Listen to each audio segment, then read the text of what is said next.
ఈరోజు బైబిల్ అధ్యయనం నిర్గమకాండము 1-3 అధ్యాయాలు. ప్రార్థన. తండ్రి, మేము మరొక రోజు అనుభవించినందుకు కృతజ్ఞతలు మరియు మీ మాటను అధ్యయనం చేస్తూ మా సమయాన్ని ఆశీర్వదించండి. మమ్మల్ని మీ దగ్గరకు రప్పించమని మేము కోరుతున్నాము. యేసునామంలో ఆమెన్. నిర్గమకాండము 1వ అధ్యాయం. ఐగుప్తులోనికి యాకోబుతో వచ్చిన ఇశ్రాయేలీయుల పేర్లు ఏవనగా రూబేను, షిమ్యోను, లేవి, యూదా, ఇస్సాఖారు, జెబూలూను, బెన్యామీను. దాను, నఫ్తాలి, గాదు, ఆషేరు. వీరిలో ప్రతివాడును తన కుటుంబముతో వచ్చెను. యాకోబు గర్భమున పుట్టిన వారందరూ 70 మంది. అప్పటికి యోసేపు ఐగుప్తులో ఉండెను. యోసేపును అతనన్నదమ్ములందరూ ఆ తరమువారందరూ చనిపోయిరి.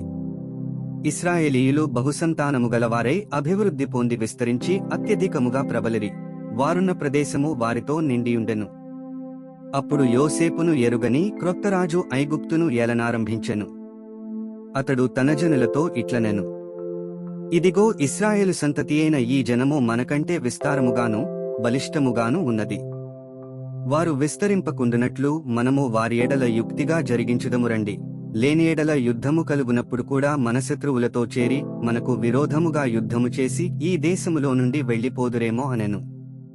కాబట్టి వారి మీద పెట్టిన భారములలో వారిని శ్రమపెట్టుటకు వెట్టిపనులు చేయించుందికారులను వారి మీద నియమింపగా వారు ఫరో కొరకు ధాన్యాదులను నిలువచేయు పీతోము రామశేసను పట్టణములను కట్టిరి. అయినను ఐగుప్తీయులు వారిని శ్రమపెట్టిన కొలది వారు విస్తరించి ప్రబలిరి గనుక వారు ఇశ్రాయేలీయుల ఎడల అసహ్యపడిరి. ఇశ్రాయేలీయుల చేత ఐగుప్తీయులు కఠినముగా సేవ చేయించుకునిరి. వారు ఇశ్రాయేలీయుల చేత చేయించుకునిన ప్రతి పనియు కఠినముగా ఉండెను. వారు జిగటమంటి పనిలోనూ ఇటుకల పనిలోనూ పొలములో చేయు ప్రతి పనిలోనూ కఠిన సేవ చేయించి వారి ప్రాణములను విసికించిరి. మరియు ఐగుప్తు రాజు షిఫ్రా, పూయా అను హెబ్రీయుల మంత్రసానులతో మాటలాడి, మీరు హెబ్రీ స్త్రీలకు మంత్రసాని పని చేయిచు వారిని కాన్పు పీటల మీద చూచినప్పుడు మగవాడైన ఎడల వాని చంపుడి, ఆడుదైన ఎడల దాని బ్రతుకనీయుడని వారితో చెప్పెను. అయితే ఆ మంత్రసానులు దేవునికి భయపడి ఐగుప్తురాజు తమకాజ్ఞాపించినట్లు చేయక మగపిల్లలను బ్రతుకనీయగా, ఐగుప్తురాజు ఆ మంత్రసానులను పిలిపించి, మీరెందుకు మగపిల్లలను బ్రతుకనిచ్చితిరి? ఈ పని ఏల చేసితిరి అని అడిగెను. అందుకు ఆ మంత్రసానులు, హెబ్రీ స్త్రీలు ఐగుప్తు స్త్రీల వంటి వారు కారు, వారు చురుకైనవారు. మంత్రసాని వారి యొద్దకు వెళ్లకమునుపే వారు ప్రసవించియుందురని ఫరోతో చెప్పిరి. దేవుడు ఆ మంత్రసానులకు మేలు చేసెను. ఆ జనము విస్తరించి మిక్కిలి ప్రబలెను. ఆ మంత్రసానులు దేవునికి భయపడినందున ఆయన వారికి వంశాభివృద్ధి కలుగజేసెను. అయితే ఫరో, హెబ్రీయులలో పుట్టిన ప్రతి కుమారుని నదిలో పారవేయుడి, ప్రతి కుమార్తెను బ్రతుకనీయుడి అని తన జనులందరికీ ఆజ్ఞాపించెను. నిర్గమకాండము 2వ అధ్యాయం. లేవి వంశస్థుడొకడు వెళ్లి లేవి కుమార్తెను వివాహము చేసుకొనెను. ఆ స్త్రీ గర్భవతియై కుమారునికని వాడు సుందరుడైయుండుట చూచి 3 నెలలు వానిని దాచెను.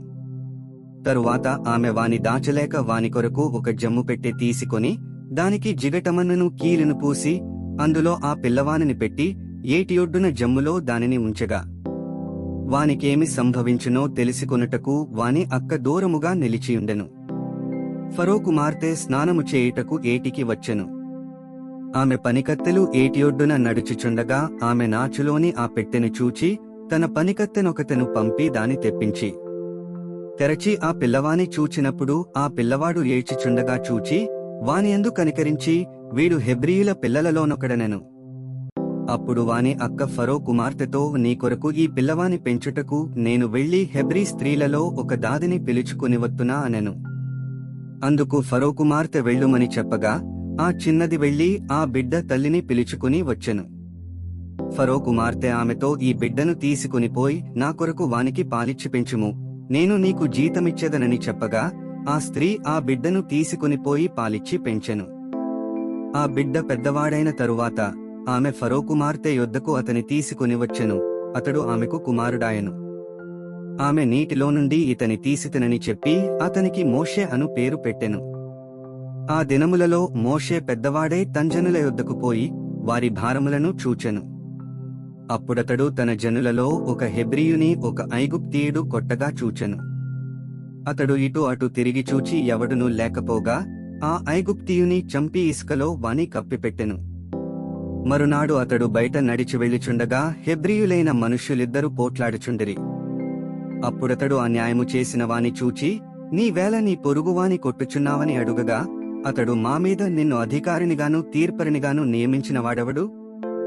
నీవు ఆ ఐగుప్తీయుని చంపినట్లు నన్నును చంపవలెనని అనుకొనుచున్నావా అనెను. అందుకు మోషే, నిశ్చయముగా ఈ సంగతి బయలుపడెననుకుని భయపడెను. ఫరో ఆ సంగతి విని మోషేను చంపచూచెనుగాని, మోషే ఫరో ఎదుట నుండి పారిపోయి మిద్యాను దేశములో నిలిచిపోయి ఒక బావి యొద్ద కూర్చుండెను. మిద్యాను యాజకునికి 7 కుమార్తెలుండిరి. వారు వచ్చి తమ తండ్రి మందకు పెట్టుటకు నీళ్లు చేది తొట్లను నింపుచుండగా మంద కాపరులు వచ్చి వారిని తోలివేసిరి. అప్పుడు మోషే లేచి వారికి సహాయము చేసి మందకు నీళ్లు పెట్టెను. వారు తమ తండ్రి అయిన రగూయేలు నొద్దకు వచ్చినప్పుడు అతడు, నేడు మీరింత త్వరగా ఎట్లు వచ్చితిరనెను. అందుకు వారు, ఐగుప్తీయుడొకడు మంద కాపరుల చేతిలో నుండి మమ్మును తప్పించి వడిగా నీళ్లు చేది మన మందకు పెట్టెననగా, అతడు తన కుమార్తెలతో, అతడెక్కడ? ఆ మనుష్యుని ఎలా విడిచి వచ్చితిరి? భోజనమునకు అతని పిలుచుకునిరండనెను. మోషే ఆ మనుష్యునితో నివసించుటకు సమ్మతించెను. అతడు తన కుమార్తె అయిన సిప్పోరాను మోషేకిచ్చెను. ఆమె ఒక కుమారుని కనినప్పుడు మోషే, నేను అన్యదేశములో పరదేశినై యుంటిననుకుని వానికి గెర్షోము అను పేరు పెట్టెను. అలాగున అనేక దినములు జరిగిన మీదట ఐగుప్తురాజు చనిపోయెను. ఇశ్రాయేలీయులు తాము చేయుచున్న వెట్టి పనులను బట్టి నిట్టూర్పులు విడిచుచు మొరపెట్టుచుండగా తమ వెట్టి పనులను బట్టి వారు పెట్టిన మొర దేవుని యొద్దకు చేరెను. కాగా దేవుడు వారి మూలుగును విని అబ్రాహాము, ఇస్సాకు, యాకోబులతో తాను చేసిన నిబంధనను జ్ఞాపకము చేసుకొనెను. దేవుడు ఇశ్రాయేలీయులను చూచెను. దేవుడు వారియందు లక్ష్యముంచెను.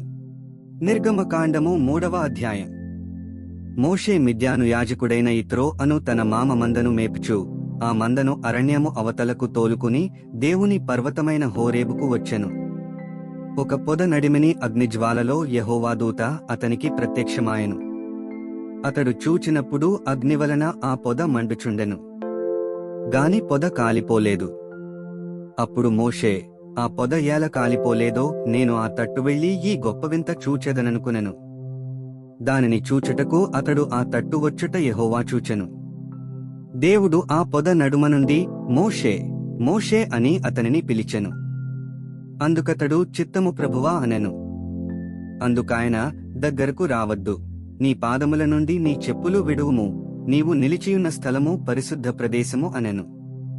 మరియు ఆయన, నేను నీ తండ్రి దేవుడను, అబ్రాహాము దేవుడను, ఇస్సాకు దేవుడను, యాకోబు దేవుడను అని చెప్పగా మోషే తన ముఖమును కప్పుకుని దేవుని వైపు చూడవెరచెను.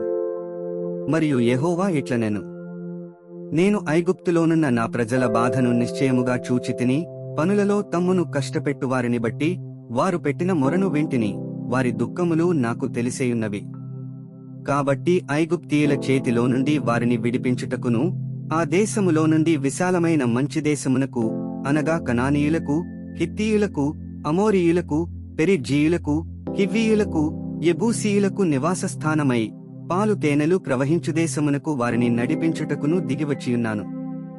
ఇశ్రాయేలీయుల మొర నిజముగా నా యొద్దకు చేరినది. ఐగుప్తీయులు వారిని పెట్టుచున్న హింస చూచితిని. కాగా రమ్ము, నిన్ను ఫరో యొద్దకు పంపెదను. ఇశ్రాయేలీయులైన నా ప్రజలను నీవు ఐగుప్తులో నుండి తోడుకొని పోవలెననెను.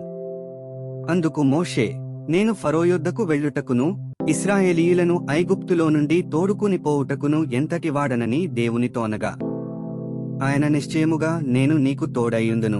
నేను నిన్ను పంపితిననుటకు ఇది నీకు సూచన. నీవు ఆ ప్రజలను ఐగుప్తులో నుండి తోడుకొని వచ్చిన తరువాత మీరు ఈ పర్వతము మీద దేవుని సేవించెదరనెను. మోషే, చిత్తగించుము, నేను ఇశ్రాయేలీయుల యొద్దకు వెళ్లి వారిని చూచి, మీ పితరుల దేవుడు మీ యొద్దకు నన్ను పంపెనని వారితో చెప్పగా వారు ఆయన పేరేమి అని అడిగిన ఎడల వారితో నేనేమి చెప్పవలెనని దేవునినడిగెను. అందుకు దేవుడు, నేను ఉన్నవాడను అనువాడనైయున్నానని మోషేతో చెప్పెను. మరియు ఆయన ఉండునను వాడు మీ యొద్దకు నన్ను పంపెనని నీవు ఇశ్రాయేలీయులతో చెప్పవలెననెను. మరియు దేవుడు, మోషేతో నిట్లనెను. మీ పితరుల దేవుడైన యెహోవా, అనగా అబ్రాహాము దేవుడు, ఇస్సాకు దేవుడు, యాకోబు దేవుడునైన యెహోవా మీ యొద్దకు నన్ను పంపెనని నీవు ఇశ్రాయేలీయులతో చెప్పవలెను. నిరంతరము నా నామము ఇదే, తరతరములకు ఇది నా జ్ఞాపకార్థక నామము. నీవు వెళ్లి ఇశ్రాయేలీయుల పెద్దలను పోగుచేసి మీ పితరుల దేవుడైన యెహోవా, అనగా అబ్రాహాము, ఇస్సాకు, యాకోబుల దేవుడు నాకు ప్రత్యక్షమై ఇట్లనెను. నేను మిమ్మును ఐగుప్తులో మీకు సంభవించిన దానిని నిశ్చయముగా చూచితిని. ఐగుప్తు బాధలో నుండి పాలు తేనెలు ప్రవహించు దేశమునకు, అనగా కనానీయులు, హిత్తీయులు, అమోరీయులు, పెరిజ్జీయులు, హివ్వీయులు, యెబూసీయులున్న దేశమునకు మిమ్ము రప్పించెదనని సెలవిచ్చితినని వారితో చెప్పుము. వారు నీ మాట విందురు గనుక నీవును ఇశ్రాయేలీయుల పెద్దలను ఐగుప్తు రాజునొద్దకు వెళ్లి అతని చూచి, హెబ్రీయుల దేవుడైన యెహోవా మాకు ప్రత్యక్షమాయను గనుక మేము అరణ్యమునకు 3 దినముల ప్రయాణమంత దూరము పోయి మా దేవుడైన యెహోవాకు బలిని సమర్పించుదుము సెలవిమ్మని అతనితో చెప్పవలెను. ఐగుప్తురాజు మహాబలముతో మీ మీదికి వచ్చి మిమ్ము పోనీయడని నేనెరుగుదును. కాని నేను నా చేయి చాపి ఐగుప్తు మధ్యమున నేను చేయదలచియున్న నా అద్భుతములన్నిటినీ చూపి దాని పాడు చేసెదను. అటు తరువాత అతడు మిమ్ము పంపివేయును. మరియు నేను ఈ జనుల ఎడల ఐగుప్తీయులకు కటాక్షము కలుగజేసెదను గనుక మీరు వెళ్ళునప్పుడు వట్టిచేతులతో వెళ్లరు. ప్రతి స్త్రీయు తన పొరుగుదానిని తన ఇంట నుండు దానిని వెండి నగలను, బంగారు నగలను, వస్త్రములను ఇమ్మని అడిగి తీసుకుని మీరు వాటిని మీ కుమారులకును మీ కుమార్తెలకును ధరింపచేసి ఐగుప్తీయులను దోచుకొందురనెను. 1 నుండి 3 అధ్యాయాలు చదివియున్నాము. ముగింపు ప్రార్థన. ఓ దేవా, మా విలువైన సమయాన్ని నీ వాక్యాన్ని అధ్యయనం చేసినందుకు ధన్యవాదాలు. మా మార్గాలలో నడవడానికి మరియు మన సత్యాన్ని ఇతరులతో పంచుకోవడానికి మాకు ధైర్యాన్ని ప్రసాదించు. మీ పరిశుద్ధాత్మ మాకు మార్గనిర్దేశం చేస్తూ సర్వసత్యంలోకి మమ్ములను నడిపించునుగాక. ఆమెన్.